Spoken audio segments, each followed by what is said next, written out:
ചിറ്റൂരിന് സമീപമുള്ള തത്തമംഗലം അഗ്രഹാരത്തിൽ സ്ഥിതി ചെയ്യുന്ന പ്രധാന ആരാധനാലയമാണ് ശ്രീ സന്താന ഗോപാലകൃഷ്ണ ക്ഷേത്രം. തത്തമംഗലം വെസ്റ്റ് ഗ്രാമത്തിലാണ് ഈ ക്ഷേത്രമുള്ളത്.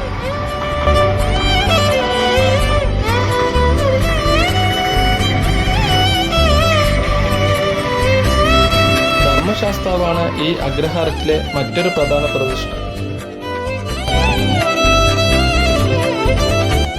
പ്രധാനപ്പെട്ട പ്രതിഷ്ഠ സന്താന ഗോപാല ഭക്തിയിലുള്ള ശ്രീകൃഷ്ണനാണ്. സന്താന ഭാഗ്യത്തിനായി ദമ്പതികൾ ഇവിടെ പ്രത്യേക വഴിപാടുകൾ നടത്താറുണ്ട്. സാധാരണയായി രാവിലെ 6 മണി മുതൽ 9:30 വരെയും വൈകുന്നേരം 5:30 മുതൽ 6:45 വരെയുമാണ് നട തുറക്കുന്ന സമയം.